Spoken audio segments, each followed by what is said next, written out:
1970 онд Японы роботын инженер Масахиро Мори нэгэн сонирхолтой сэтгэл зүйн онолыг дэвшүүлжээ. Тэрээр аливаа биетийн царай хүнтэй төстэй болох тусам бидний сэтгэл хөдлөл, эрг чиглэл өөрчлөгддөг боловч тодорхой цэгээс хойш энэ мэдрэмж огцон муудаж, жигтэй, эвгүй, аимшигтэй мэдрэмж төрүүлдэг гэдгийг анзаарсан байна. Одоо хэдүүлээ Масахиро Моригийн туршилтыг гүйцэтгэж үзье. Дэлгэцэн дээр эхлээд роботууд болон үлгэрийн амьтдын царай төрөх гарч эхлэх болно.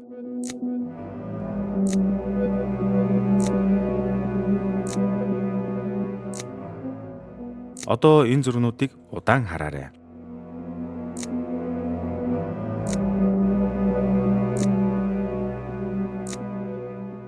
Одоо харин сүүлийн зургууд.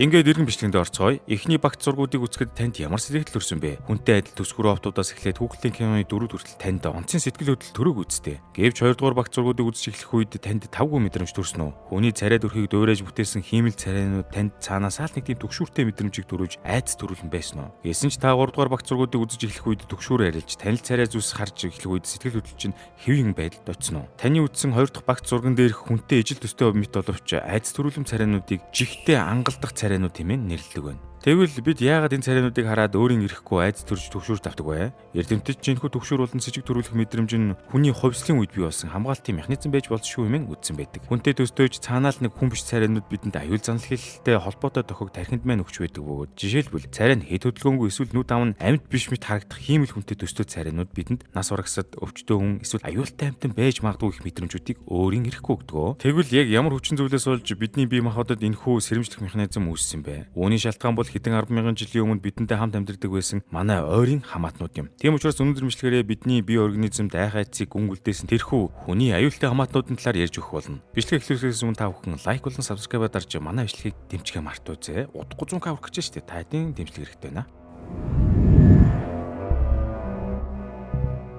Хэдэн 10,000 жилийн өмнө хүн төрөлхтөн дэлхийн ертөнцийн ганцаараа амьдардаг байв. Бидэнтэй адилхан нүүр царайтай, хоёр хөлттэй, оюун ухаантай, сэтгэл хөдлөлттэй, гал хэрэглэж, багаж хэрэгсэл хийдэг бусд хүн төрөлхтнүүд дэлхийн олон бүс нутагт зэрэгцэн оршиж байлаа. Дээрээс нь тэдгээр хүн төрөлхтөн амьтад бидний хамгийн том дайсан байв. Ийм л уг амьтдаа сэргийлэх ухамсар өвлөгдөн ирсээр өнөөдөр бидний цагт хүрэн ирсэн байна. Хүн анх үүсэн цагтаа өөртөөгөө ижил төрөл зүйлээс бие хамгаалахын тулд тэдний нүүр царайг сайтар танд суржээ. Тийм учраас л өнөөдрийн бидний цагт хүнтэй адил төстэй мэт боловч арай өөр мэт санагдах царай төрхүүдээс өөрийн ирэхгүй сэжиглэж айх тэрхүү механизм гүн суугастай хэвээр идэг байна. Жишээлбэл заримдаа бид хүнтэй адил төстөөч арай эв хавгүй мэт харагдах янз янзын роботуудын царай, компьютер график ашиглаж хийсэн кино эсвэл хүүхэлдэйн киноны дөрүүдийг хараад айд сандардаг шүү дээ. Үүний хамгийн том жишээг бид Момогоос харж болно. 2016 онд Японы уран бүтээлч Keisuke Aisoгийн Eicho гэх баримлаас үүдэж гарсан Момогийн царай төрх бол хэсгэн хараад өнгөрөхтөл хүнийг аимшиг тавтуулдаг дөрүүдийн нэг үлээ. Момо анх тренд болж гарч ирсэн 2018 онд Момогийн зургийг харсан хүүхдүүд айдас давтаж нойргуудл төрж сэтгэл зүйн зан төлөвийн хувьд томоохон сүр нөлөө үзүүлж байж. Момогийн царай бол жигтэй хангалтдах хүнд айдас хүч төрүүлдэг царайнуудын хамгийн алдартай нөгөөд түүний том бүлцсэн амьгуунууд хит урт хоёр хатсхийн хооронд зүсгдсэн мэт эвгүй инээмсэглэл ба цонхохор царай нь өөрийн ирэхгүй бидэнд айдас болон төгшүүрийг мэдрүүлдэг шүү дээ. Момотой адил жигтэй хангалт хамрагддаг өөр дөрүүд бол Slenderman, Smiling Man, Scrooge зэрэг үлээ. Одоо ингээд энэхүү айцыг бидэнд өгсөн хүний өөр төрөл зүйлийн талаарх ярианда орцгоё. YouTube задлан гэдэг шинэ ном гаргасан. Маш цөөхөн хуваар хэлэгдсэн байгаа. Хязгаарлагдвал тото гэсэн үг. Та тэгээд яг одоо энэ дээр гарч байгаа хайгуу Pop Culture-ийн хэмээн сайтаар ороод шууд цахилаад үнэгүй хөргүүлээд аваарай. Тэгээд шууд авах линкийг видеоны комент болон description дээр бас байрлуулчих. Нэг номоор контент бүтэх цогц системийг гартаа оруулах гэж боддоо.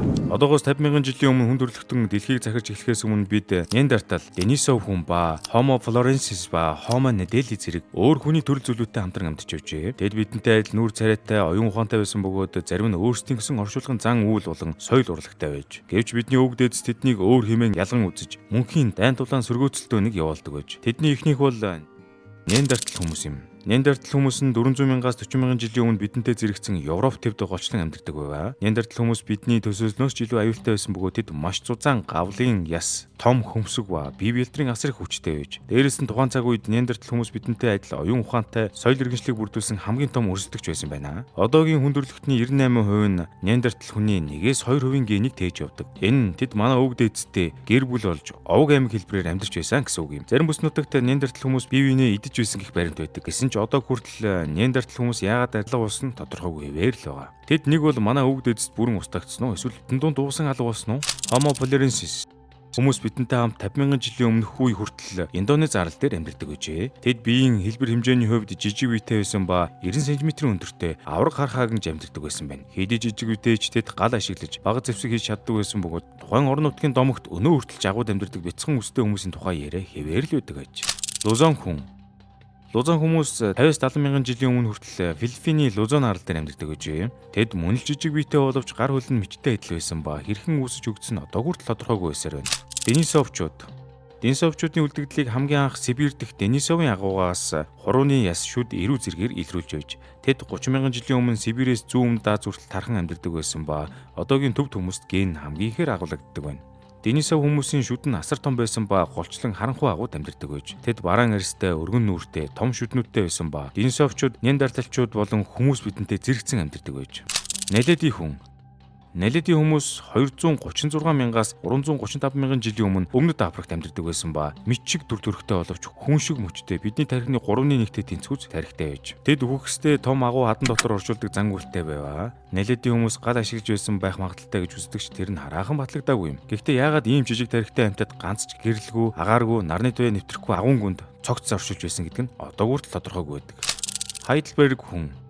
Хайдлберг хүмүүс нь 600,000-аас 200,000 жилийн өмнө бидэнтэй цуг Африк, Европ болон Аз тивийн баруун хэсгээр амьдардаг байжээ. Тэд том өмсгтэй 2 м хүртэлх өндөр авраг том биетэй байсан бөгөөд Неандертал ба бидний өвөг дээдс байх магадaltaй гэж үздэг. Хайдлберг хүмүүс нь гал ашиглаж эхэлсэн анхны хүмүүсийн нэг бөгөөд мөсөлтгийн цаг үед амьдарч байж. Хэрвээ та Хайдлберг хүнтэй нүүр тулбал том, ширүүн харцтай, аимшигтэй хүчтэй хүнийг харж буумс сэтгэл төрж магадгүй юм. Тэд хүний нийгмийн эхлэл байж ч болох өөрсдөө хамгаалахын тулд маш хатуу, догшин ааш авиртай, магадгүй зарим зэрлэг амтэн шиг дуу авиатай байсан гэж эрдэмтэд таамагладаг. Тэгвэл эдгээр төрөл зүйлтэй бид хэрхэн дайтаж амьдэрсэн юм бэ? Яагаад тэд бидэнтэй генетикийн төвшөнд хүртэл айцыг тодор үлдээсэн бэ? Дээрээс нь тэд хүний мах иддэг байсан уу гэдэг асуулт байнга бидний сонирхлыг татдаг. Судалгаагаар эртний хүн төрлүүд хоорондоо хоол хүнс, орон зай, нөөцийн төлөө ширүүн өрсөлдөж заримдаа тулаан хийдэг байсан тодорхой болсон. Жишээ нь Неандерталчуудын олдруудаас тэдний хоолны хүнсэнд хүний мах байсныг илтгэх ясны мөрүүд олджээ. Гэвч энэ байнгын зуршил биш. Хүнд хэцүү нөхцөл байдлын үед буюу өсөглөн байгалийн гамшиг үед гочлон тохиолддог байсан гэж. Түүнчлэн эдгээр төрөл зүйлүүдийн хоорондох харилцаа зөвхөн тулаан тэмцэл төдийгүй зарим үед эв найрамдал харилцсан үр удам үлдээх байдлаар өөрснөн нь өнөөгийн хүний генийн дунд Неандертал, Денисовчуудын удамшлын нотлохоо илэрснээс харагдана. Тэд хамтдаа амьдарч заримдаа туршлага солилцсон нийгмийн соёлоо хөгжиж байсан тодорхой. Жишээлбэл Наледийн хүн агуун гүн рүү үхсдээ зориудаар оршуулах зан үйлтэй байсан бол тэдний дотоод сэтгэл зүйн төвшөнд үхэл амьдралын утга учирыг ойлгож байсан байж болохыг илтгэнэ.